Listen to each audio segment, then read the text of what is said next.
Hi hello ನಮಸ್ಕಾರ, welcome to Ashwavega news. ನಾನು ಶ್ರೀನಿವಾಸ್ ವೈದ್ಯ. 2028ಕ್ಕೆ ನಮ್ಮಪ್ಪನೇ ಮುಖ್ಯಮಂತ್ರಿ. ಅರೆ, ಇವರಪ್ಪ ಯಾಕೆ ಮುಖ್ಯಮಂತ್ರಿ ಆಗ್ತಾನೆ ಅಂತ ನೀವು ಅಂದ್ಕೊಂಡಿದ್ದೀರಾ? Absolutely not. ನಮ್ಮಪ್ಪ ಅಲ್ಲ, ಪ್ರಿಯಾಂಕಾ ಜಾರಕಿಹೊಳಿ ಅವರವರ ಅಪ್ಪ. ಅಂದರೆ ಸತೀಶ್ ಜಾರಕಿಹೊಳಿನೇ 2028ಕ್ಕೆ ಮುಖ್ಯಮಂತ್ರಿ ಆಗ್ತಾರೆ ಅನ್ನುವಂತಹ ಭವಿಷ್ಯವನ್ನು ಅವರ ಪುತ್ರಿಯಾದಂತಹ ಸಂಸದೆ ಚಿಕ್ಕೋಡಿಯ MP ಆಗಿರುವ ಪ್ರಿಯಾಂಕಾ ಜಾರಕಿಹೊಳಿ ಅವರು ಹೇಳ್ಕೊಂಡಿದ್ದಾರೆ. 2028 ನಮ್ಮ ತಂದೆನೇ CM ಆಗ್ತಾರೆ, ನಮ್ಮ ತಂದೆಯನ್ನು CM ನೋಡಬೇಕು ಅನ್ನುವಂಥ ಆಸೆ ನಮ್ಮದಾಗಿದೆ ಅನ್ನುವಂಥ ಮಾತನ್ನು ಪ್ರಿಯಾಂಕಾ ಜಾರಕಿಹೊಳಿ ಅವರು ಹೇಳಿದರು. ಯಾಕೆ ಹೇಳಿದರು, ಏನು ಎತ್ತ ಗೊತ್ತಿಲ್ಲ.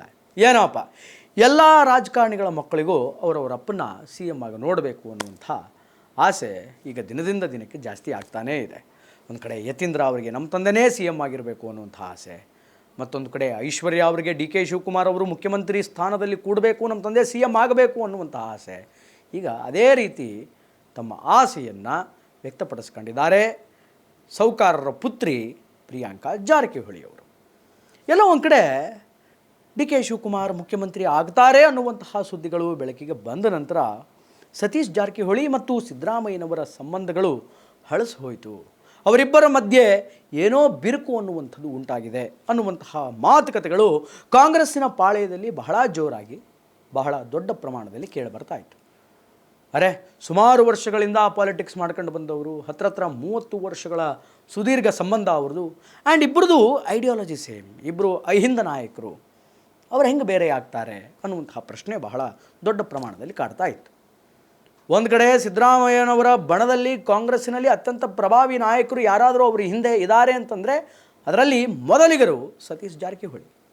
ಆದರೆ ಭಿನ್ನಾಭಿಪ್ರಾಯ ಯಾಕಾಯಿತು ಅಂತಂದರೆ, ಮುಂದೆ CM ಸಿದ್ದರಾಮಯ್ಯನವರು ಸ್ಟೆಪ್ ಡೌನ್ ಆದಮೇಲೆ ಸತೀಶ್ ಜಾರಕಿಹೊಳಿಯವರೇ CM ಆಗ್ತಾರೆ ಅನ್ನುವಂಥ ಒಂದು ಗಾಳಿ ಸುದ್ದಿ ಇತ್ತು.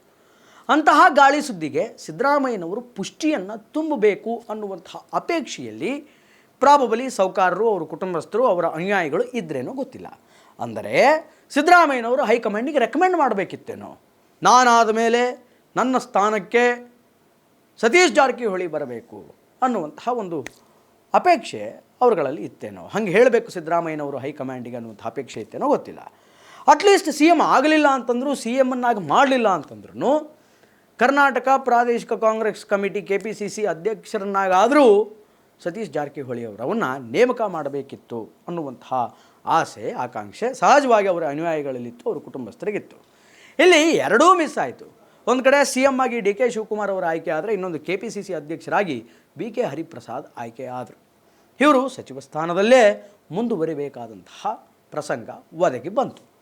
ಆದರೆ ಈಗ ದೊಡ್ಡ ಬಾಂಬ್ ಒಂದನ್ನು ಮಗಳು ಹಾಕಿದ್ದಾಳೆ. ಅಂದರೆ KPCC ಅಧ್ಯಕ್ಷ ಸ್ಥಾನದ ಮೇಲೆ ರೈಟ್ ನಾವು ಈಗ ನಮಗೆ ಆಸೆ ಇಲ್ಲ, ಯಾರನ್ನಾದರೂ ಮಾಡ್ಕೊಳ್ಳಿ, ಆದರೆ 2028ಕ್ಕೆ ನಮ್ಮ ತಂದೆನೇ CM ಅನ್ನುವಂತಹ ಮಾತನ್ನು ಆಡಿದರು. ಹಾಗಾದರೆ ಮುಂಬರುವಂತಹ ದಿನಗಳಲ್ಲಿ ಮತ್ತೆ ಈಗ ಮುಖ್ಯಮಂತ್ರಿ ಆಗಿರುವಂತಹ DK ಶಿವಕುಮಾರ್ ಅವರಿಗೂ ಮತ್ತು ಕಾಂಗ್ರೆಸ್ಸಿನ ಹಿರಿಯ ನಾಯಕರು, ಪ್ರಬಲ ನಾಯಕರಾಗಿರುವಂತಹ ಸತೀಶ್ ಜಾರಕಿಹೊಳಿ ಅವರಿಗೂ ಸಂಘರ್ಷ, ಒಳಜಗಳಗಳು ಉಂಟಾಗುತ್ತಾ? ಮತ್ತು CM ಕುರ್ಚಿಗಾಗಿ ಹೆಂಗೆ ಸಿದ್ದರಾಮಯ್ಯನವರಿಗೂ DK ಶಿವಕುಮಾರ್ ಅವರಿಗೂ ಪ್ರಬಲವಾದಂತಹ ಜಿದ್ದಾಜಿದ್ದಿ ಫೈಟ್ ನಡೀತೋ, ಹಾಗೆ 2028 ಜಾರಕಿಹೊಳಿಗೂ ಮತ್ತು DK ಶಿವಕುಮಾರ್ ಅವರಿಗೂ ಪ್ರಬಲವಾದಂತಹ ಫೈಟ್ ನಡೆಯುತ್ತಾ ಗೊತ್ತಿಲ್ಲ. ಅದನ್ನು ನಾವು ಕಾದು ನೋಡಬೇಕಾಗಿದೆ. ಆ್ಯಂಡ್ ಒನ್ ಮೋರ್ ಥಿಂಗ್ ಏನು ಅಂತಂದರೆ, ಇತ್ತ ಸಚಿವ ಸಂಪುಟ ವಿಸ್ತರಣೆಗಂತ ಹೇಳಿ ಉಭಯ ನಾಯಕರು ಸಿದ್ದರಾಮಯ್ಯನವರು, DK ಶಿವಕುಮಾರ್ ಅವರು ದೆಹಲಿಗೆ ಧಾವಿಸಿದ್ದು ನಮಗೆ ಗೊತ್ತಿರುವಂತಹ ಸಂಗತಿ. ಅಲ್ಲಿ ರಾಹುಲ್ ಗಾಂಧಿ ಹೇಳಿದ್ದೇನು ಅಂತಂದರೆ, ನಿಮ್ಮಿಬ್ಬರು ಲೀಸ್ಟ್ನಲ್ಲಿ ಸ್ವಲ್ಪ ಏಜ್ ಆದವರು ಜಾಸ್ತಿ ಇದ್ದಾರೆ, ಈ ಬಾರಿ ಯುವಕರಿಗೆ ಚಾನ್ಸ್ ಕೊಡೋಣ ಅನ್ನುವಂಥದ್ದು ಅವರ ಮಾತಾಗಿತ್ತು. ಸರಿ, ಆದರೆ ಈಗ ಹೈಕಮಾಂಡಿನ ಮನಸ್ಸನ್ನು ಒಲಿಸ್ಕೊಳ್ಳೋದಕ್ಕೆ ರಾಹುಲ್ ಗಾಂಧಿ ಏನು ಹೇಳಿದಾರೋ ಅದೇ ಸ್ಟೇಟ್ಮೆಂಟನ್ನೇ ರೈಟ್ ನಾವೀಗ ಸತೀಶ್ ಜಾರಕಿಹೊಳಿ ಹೇಳ್ತಾ ಇದ್ದಾರೆ. ಹೌದು, ಯುವಕರಿಗೆ ನಾವು ಚಾನ್ಸ್ ಕೊಡಬೇಕು, they will become asset to our party. ಅವರು ನಮ್ಮ ಪಕ್ಷಕ್ಕೆ ಆಸ್ತಿ ಆಗ್ತಾರೆ, ಮುಂದೆ ಚುನಾವಣೆಯಲ್ಲಿ ಅವರೇ ಶಕ್ತಿಯಾಗಿ ಪರಿವರ್ತನೆ ಆಗ್ತಾರೆ, ನಾವು ಯುವಕರಿಗೆ ಚಾನ್ಸ್ ಕೊಡಬೇಕು ಅನ್ನುವಂಥದ್ದು ಸತೀಶ್ ಜಾರಕಿಹೊಳಿ ಅವರ ಲೆಕ್ಕಾಚಾರ. ಅಂದರೆ DK ಶಿವಕುಮಾರ್ ಅವರಿಗೆ ಏನು ತಲೆಯಲ್ಲಿ ಅಂತಂದರೆ, ಹೈಕಮಾಂಡ್ ನಿರ್ಣಯ ಏನು ಈ ಯುವಕರಿಗೆ ಚಾನ್ಸ್ ಕೊಡಬೇಕು ಅನ್ನೋದಿದೆ, ಅದು ಓಕೆ, ಆದರೆ ಪ್ರಬಲವಾಗಿರುವಂತಹ ನಾಯಕರು ಯಾರ್ಯಾರಿದ್ದಾರೆ ರಾಜ್ಯದಲ್ಲಿ, ಸೀನಿಯಾರಿಟಿ ಯಾರ್ಯಾರು ಮೇಂಟೈನ್ ಮಾಡಿದ್ದಾರೆ, ಹಿರಿಯರು ಯಾರ್ಯಾರಿದ್ದಾರೆ ಅವರಿಗೆ ಸ್ಥಾನ ಕೊಟ್ಟು ಅವರ ಮಾರ್ಗದರ್ಶನದಲ್ಲಿ ಪಕ್ಷವನ್ನು ನಡೆಸಬೇಕು ಅನ್ನುವಂಥದ್ದು ಡಿ ಕೆ ಶಿವಕುಮಾರ್ ಅವರ ಪ್ಲ್ಯಾನ್ ಆಗಿದೆ. ಆದರೆ ಜಾರಕಿಹೊಳಿ ಹೇಳ್ತಾ ಇರೋದೇನು, ಈಗ ಕೇಂದ್ರದ ಹೈಕಮಾಂಡ್ ಮಾತು ಕೇಳ್ಕೊಂಡು ಇಲ್ಲ ಯುವಕರಿಗೆ ಕೊಡಬೇಕು ಅಂತ. ಹಾಗೇನಾದರೂ ಯುವಕರಿಗೆ ಕೊಟ್ಟರೆ ಮತ್ತೆ ಹೆಂಗಾಗುತ್ತೆ ಪರಿಸ್ಥಿತಿ ಅಂತಂದರೆ, ಡಿ ಕೆ ಶಿವಕುಮಾರ್ ಅವರಿಗೆ ಇತ್ತ ಯುವಕರನ್ನು ಸಚಿವರನ್ನಾಗಿ ಮಾಡಿ ಆ ಕಡೆ ಹಿರಿಯರು ಅಸಮಾಧಾನದಿಂದಿರ್ತಾರಲ್ಲ ಅವರನ್ನು ಸಮಾಧಾನ ಮಾಡುವಲ್ಲಿಯೇ ಈ ಮುಂದಿನ ಡಿ ಕೆ ಶಿವಕುಮಾರ್ ಅವರ ಮುಖ್ಯಮಂತ್ರಿ ಅವಧಿ ಏನಿದೆ ಅದು ಕಳೆದು ಹೋಗುತ್ತೆ.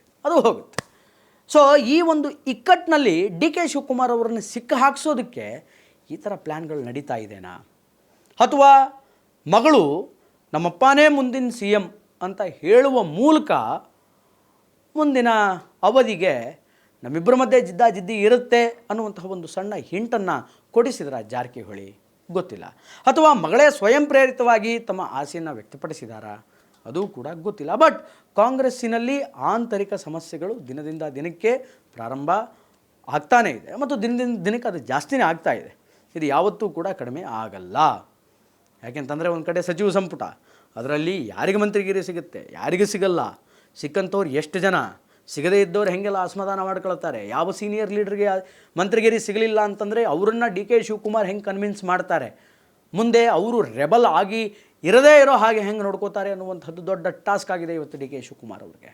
It's the biggest task. ಅದನ್ನು ಹೆಂಗೆ ನಿಭಾಯಿಸ್ತಾರೆ ಡಿ ಕೆ ಅನ್ನುವಂಥದ್ದನ್ನು ಕಾದು ನೋಡಬೇಕು. ಇನ್ನು ಇದಕ್ಕೆ ಇನ್ನೊಂದು ಸ್ಪಷ್ಟನೆ ಅನ್ನುವಂಥದ್ದು ಜಾರಕಿಹೊಳಿಯಿಂದ ಸಿಕ್ಕಿದೆ. ಏನು ಅಂತಂದರೆ, ನನ್ನ ಮತ್ತು ಸಿದ್ದರಾಮಯ್ಯನವರ ನಡುವೆ ಯಾವುದೇ ಭಿನ್ನಾಭಿಪ್ರಾಯಗಳಿಲ್ಲ, ಯಾವುದೇ ಸಂಘರ್ಷಗಳಿಲ್ಲ. ನಾವು 30 ವರ್ಷದಿಂದ ರಾಜಕಾರಣ ಮಾಡ್ಕೊಂಡು ಬಂದಿದ್ದೀವಿ.